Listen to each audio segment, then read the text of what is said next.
주님은 우리의 죄를 대속하시고 구속하실 구세주로 이 땅에 오셨습니다. 그래서 본문을 잘 보시면 마가는 연약한 인간의 대변자로 주님의 사역을 강조했고요. 그 사역의 배경에는 얼마나 주님이 우리를 사랑하셨는지 거기에 대한 긍휼을 말씀하고 있습니다.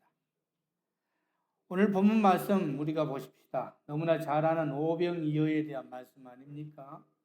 아마 이 말씀은 오늘 설교하지 않아도 여러분은 아마 이 본문 말씀만 가지고도 수십 번 설교를 들었기에 눈 감고도 훤히 내용을 다 아는 이 말씀이 오병이어의 말씀입니다. 그런데 오늘 마가는 이 오병이어의 이 사건에 대해서 그 배경을 주님께서 우리를 향한 사랑으로 표현하셨다는 것이지요. 여러분 당시 주님이 얼마나 바쁘셨는지 마가는 주님이 그 바쁘심에 대해서 지난 마가복음 3장 20절도 그렇고 오늘 본문 31절도 보십시오. 반복하고 있는 단어가 뭡니까? 식사할 겨를도 없었다고 강조하고 있습니다. 아무리 바빠도 밥은 먹어야 하지 않아요? 주님은 그 시간조차도 없이 분주하게 뛰셨다고 하는 것이죠. 그런 그 주님 밑에 아마 제자들이 그렇기 때문에 더 열심히 뛰었는지도 모르죠. 스승이 식사하지도 않는데 어떻게 제자들이 식사했겠습니까?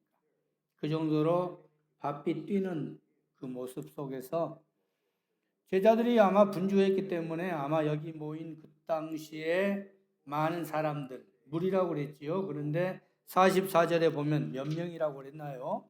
장정만 5,000명이다. 그러니까 남녀노소 합치면 2만여 명으로 추산하고 있습니다. 근데 여러분 2만여 명을 오늘 말씀의 핵심이 뭐예요? 먹이라는 거예요. 먹이라는 거. 한두 사람도 아닌 장정만 5,000명에 2만여 명이라면 이거 어떻게 먹일 수 있겠어요? 여러분 말이 2만여 명이지 여러분 2만여 명 숫자는요 헤아려지지도 않습니다.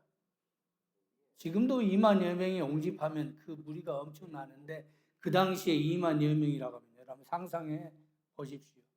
한 거울에 있는 사람 인구 다 합쳐봐야 얼마나 되겠어요. 그러니까 하면 그 일대가 다 모였다는 이야기가 된다는 것이 되겠습니다. 근데 이들을 먹이라. 상상할 수 없는 말씀을 하시는 거예요. 그래서 이 말씀 가지고 자유주의 신학자들은 먹일 수 없자 어떻게 먹이냐?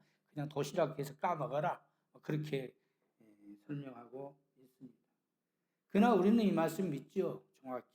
그건 자유주의 신학자들이 하는 소리고 하나님의 능력, 주님의 능력이라는 것은 2만여 명이라 20만 명도 먹일 수 있는 줄 믿습니다.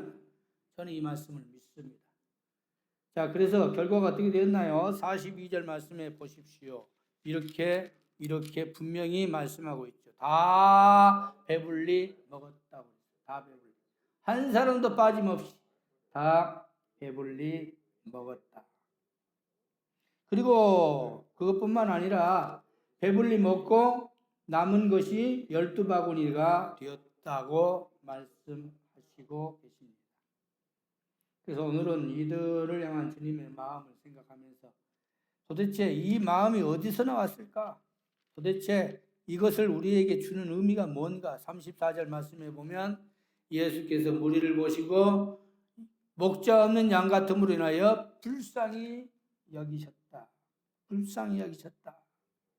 이 말씀의 핵심을 저는 불쌍히 여겼다는 포커스를 가지고서 오늘 이 말씀 불쌍히 여기사라고 하는 제목으로 함께 은혜 받고자 합니다. 먼저 주님께서 이 많은 무리를 먹이려 하셨을 때의 그 생각은 어떤 마음이었을까?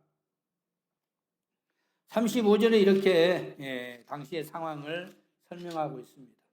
때가 저물어 가며 제자들이 예수께 나와 여짜오되 이곳은 빈들이요 날도 저물어 가니. 당시의 상황은 음식을 먹을 수 없는 상황이었죠. 그리고 때가 이미 저물어 가니까 어둑어둑해지는 때니까 한번 상상해 보세요. 그러다 보니까 제자들은 난감했어요. 난감하니까 제자들이 어떤 의견을 냅니까? 말씀해 보십시오. 이들을 해산하자 그랬어요. 무리를 보내어 두루 촌과 마을로 가서 무엇을 사 먹게 하옵소서. 어떻게 이들을 우리가 감당합니까? 그들을 다 해산합시다. 이 모임을 해산합시다. 그래서 각자 알아서 각자 먹도록 그렇게 하자고 제안을 한다는 것이죠. 그런데 주님의 의견은 달랐습니다. 34절과 36절에 보면 목자 없는 양 같음을 보시고 불쌍히 여겼다고 그랬어요. 다른 복음서의 말씀에 보면 가다가 기진할 자도 있을 수 있다고 그렇게 말씀하고 있습니다. 주님이 이들을 먹이는 것은 불쌍히 여겼다는 거예요. 불쌍히 여겼다는 거예요. 측은지심. 그게 바로 긍휼의 마음이죠. 우리가 믿음 생활할 때 주님이 우리를 불쌍히만 보면 모든 문제가 해결된 줄 믿습니다. 불쌍히만 보이면 됩니다. 불쌍히. 우리가 불쌍하고 안타깝고 주님의 긍휼의 마음 때문에 우리가 구원을 받은 거지 우리가 잘나서 똑똑해서 구원받은 게 아니라는 것이에요.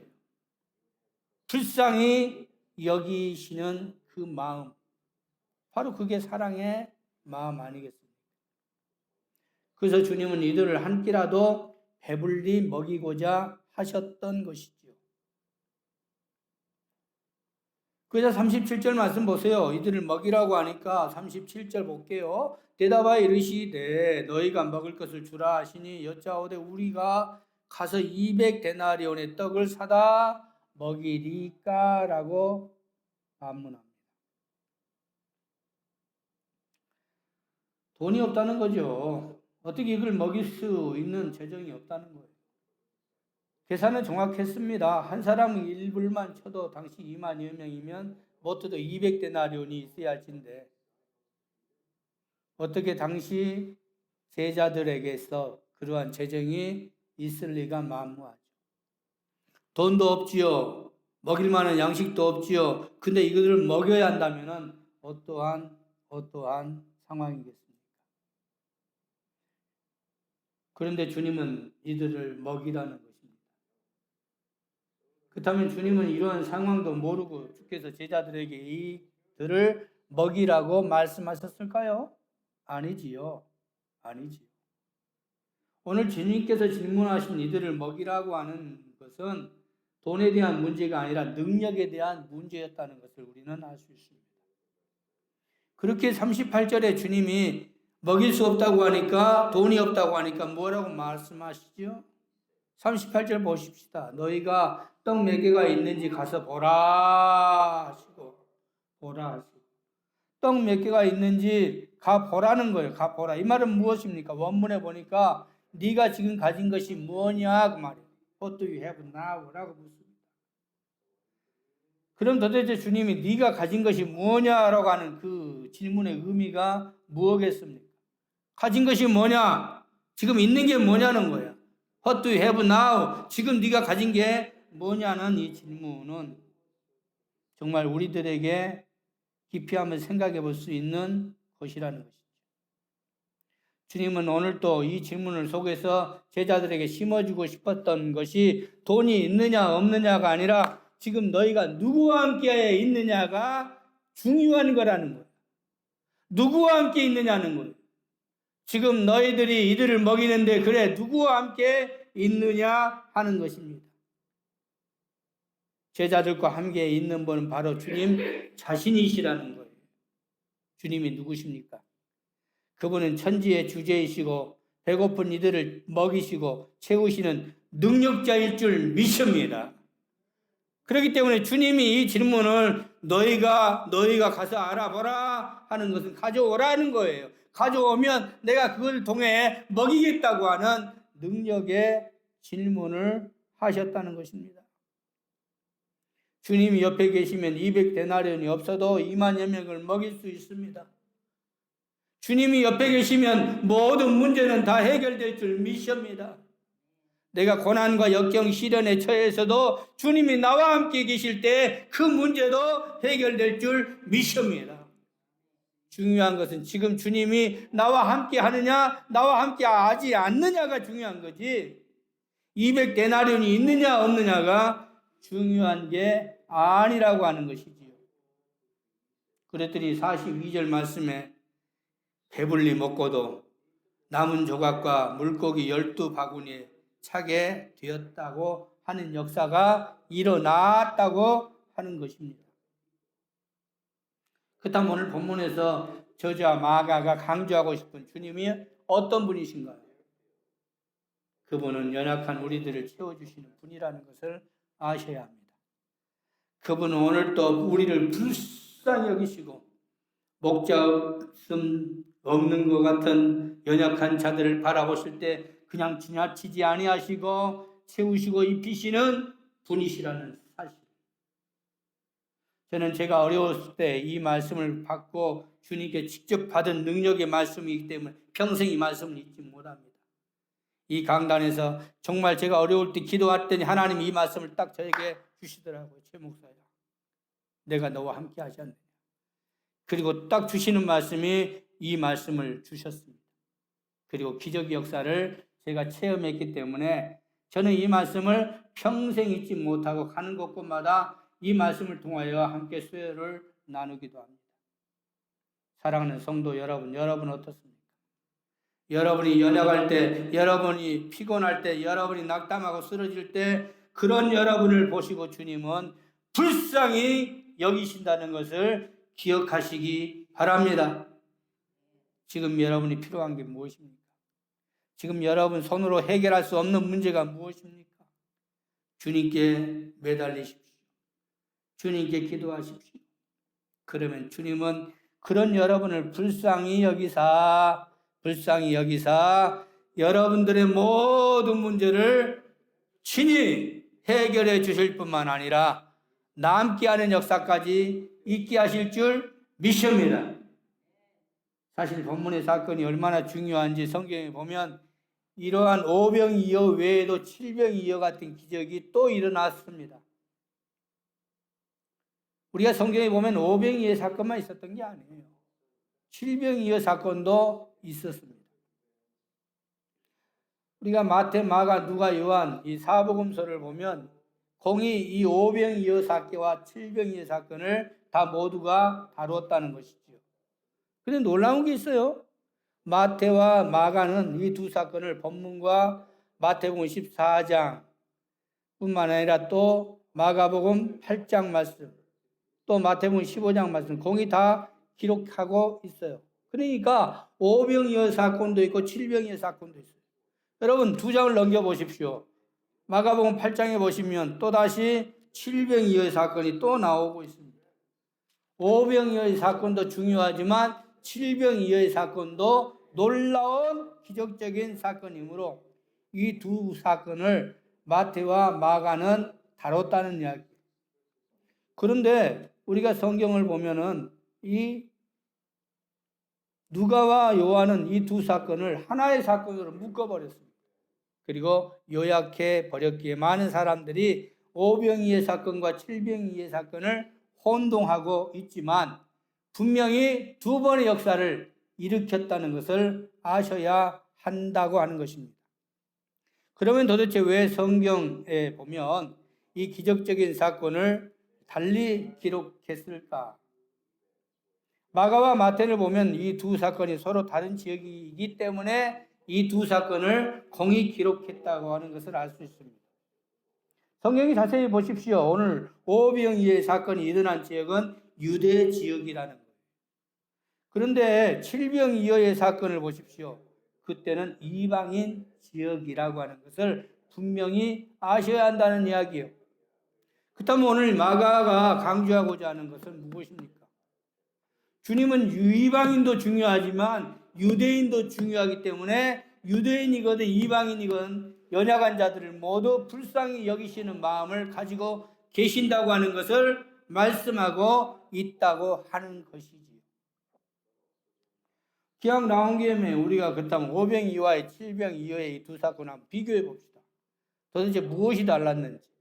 마가복음 6장 말씀 본문과 그리고 두 장을 넘기시면 마가복음 8장에 나오는 오병이어와 칠병이의 사건을 한번 비교해 보면 남는 것의 단위가 달랐어요. 남는 것의 단위가. 먼저 본문 말씀 봅시다. 본문에 보면 6장 43절에 보면 남는 단위를 이렇게 설명하고 있습니다. 어떻게 설명합니까?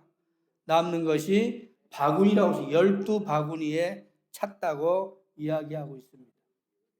그렇다면 칠병이의 사건은 어떻게 표현했어요?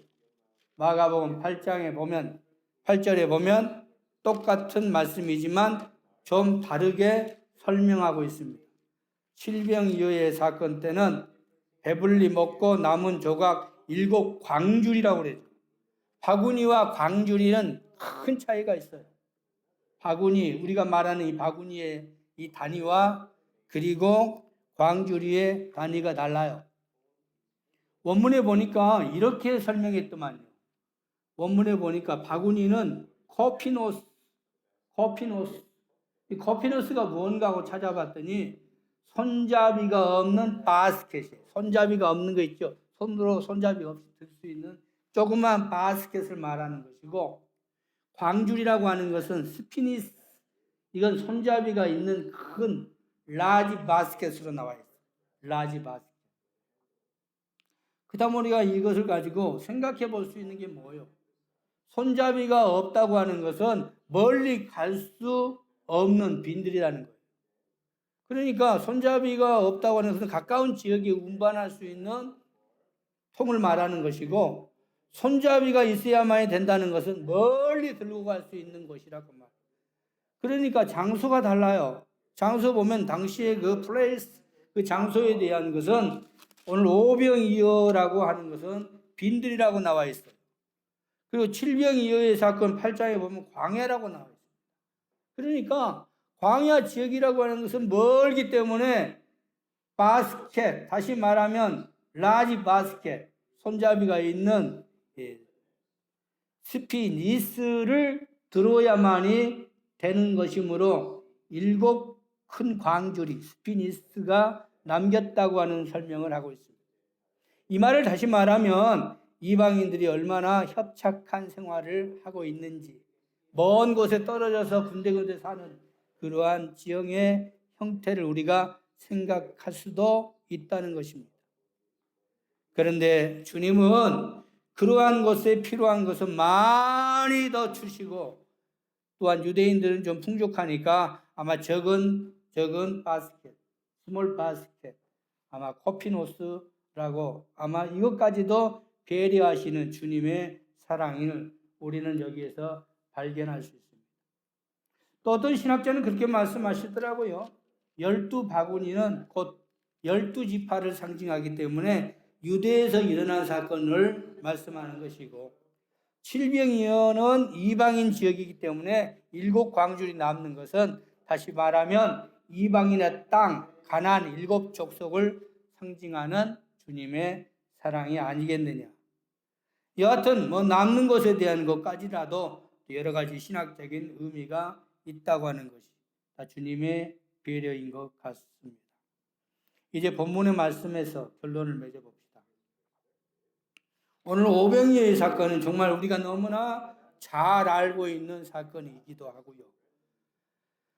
지금 오병이어의 사건에서 보여지는 것은 주님께서 이 무리들을 바라보시고 목자 없는 양 같은 모습, 불쌍히 여기셨다고 하는 이 말씀이 오병이어의 백그라운드 배경이라는 것을 보면, 오늘날 이 시대를 살아가는 우리들이 오늘 이 무리들은 아닌가? 때가 저물었고 빈들에서 방황하는 우리의 모습을 주님은 그냥 보지 아니하시고 불쌍히 여기시는 것을 지금 우리들의 모습은 아닌가? 그렇다면 주님은 측은지심, 불쌍히 여기시기만 하신다면 모든 문제는 주님이 해결해 주실 줄 믿습니다. 그것뿐만 아니라 남는 것까지도 남게 하시는 역사하심 속에서 더 풍족하게 하시는 것은 아닐까. 오늘 주님이 우리를 향한 이 마음이 이토록 애절하시고 이토록 우리를 향한 마음이 정말 불쌍히 여기는 마음, 바로 이것은 주님의 사랑이 이토록 크다는 것을 깊이 한번 묵상하시며 오늘도 주님의 사랑을 체험하는 여러분 되시기를 주님의 이름으로 기도합니다. 기도합시다. 자비로우신 하나님, 오병이어의 사건 너무나 많이 들은 말씀이지만 오늘 마가는 특별히 이 배경을 주님의 능력의 측면이 아닌 이 무리를 바라보시는 불쌍히 여기시는 주님의 마음에 초점을 두었습니다. 오늘도 이 땅에 살아가면서 빈들과 같이 때가 저물어 헤매는 우리의 모습들이 혹시 이 무리들의 모습은 아닌가?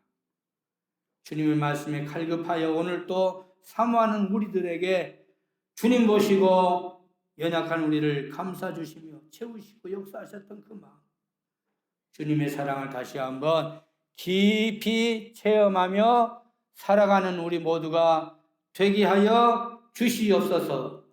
예수님 이름으로 기도드립니다. 아멘.